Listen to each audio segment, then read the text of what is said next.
Let's go.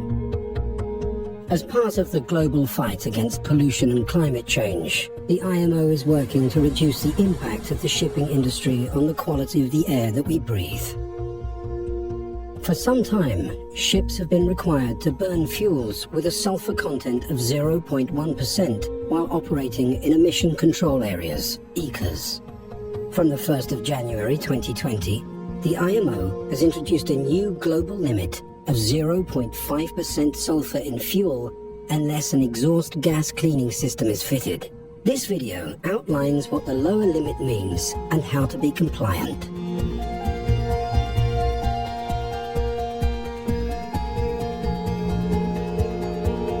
In addition to the 2020 sulfur limit of 0.5% in open waters, all vessels that enter ECAs will be required to switch to fuels with a sulfur content of 0.1%. All vessels found to be in breach of this ruling, inside or outside of an ECA, may risk detention, loss of insurance cover, heavy fines, and possible imprisonment for those found responsible.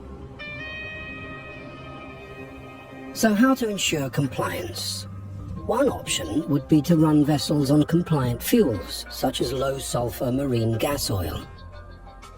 Other choices could be to use alternative fuels, such as ethanol, methanol, biofuel, and LNG. LNG carriers have long used the cargo boil-off as fuel, and a small but growing number of vessels have been converted or built to use LNG as fuel. The mechanical alternative is to invest in fitting exhaust gas cleaning or scrubber systems that will remove sulfur from the exhaust of HFO. There are three most commonly used types: hybrid, closed, and open loop.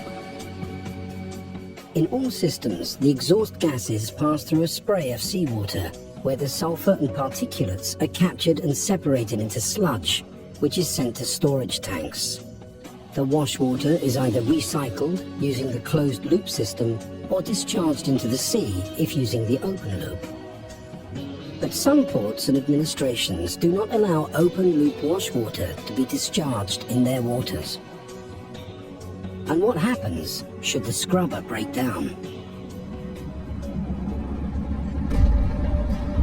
In the event of a system malfunction that lasts more than 1 hour, or if an accidental breakdown occurs, the vessel must inform flag, coastal and port states about the issues as quickly as possible and let them know what remedial action will be taken. Otherwise, the master and owner could face port states' enforcement actions.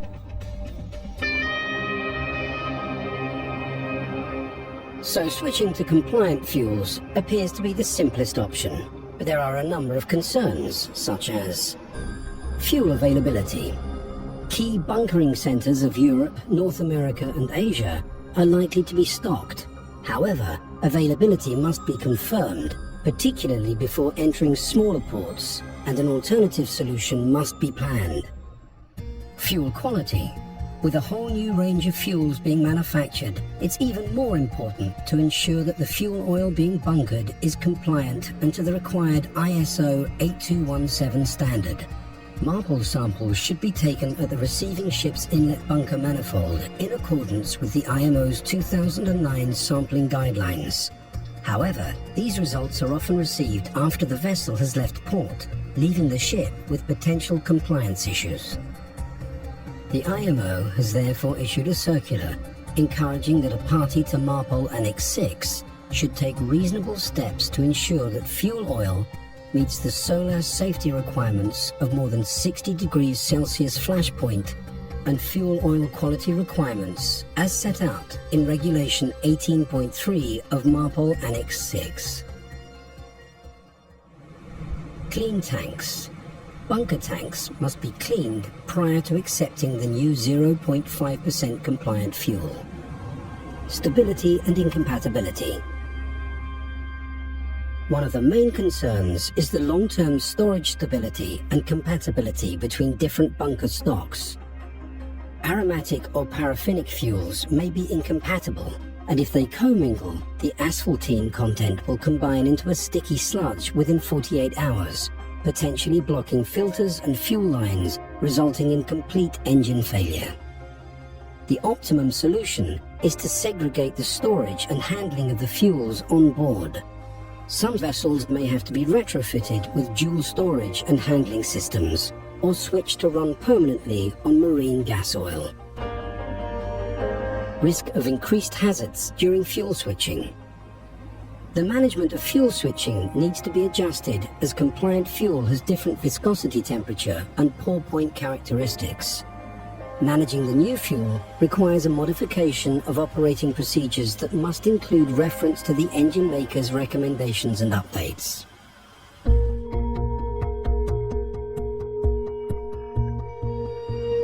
So what happens if compliant fuel is not available? In that case, vessels must submit a fuel oil non-availability report, FONAR. The FONAR is not a right to use high sulfur fuel. It's a report evidencing that there was no alternative than to purchase high sulfur fuel. It is then up to port state control to either accept the report or to investigate further.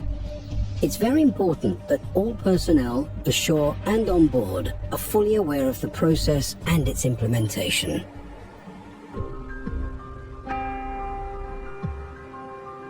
Prior to the January 1st, 2020 deadline, vessels should have run down their stocks of high sulfur fuel oil, ideally by the autumn of 2019, allowing a safe period to bunker with compliant fuel oil.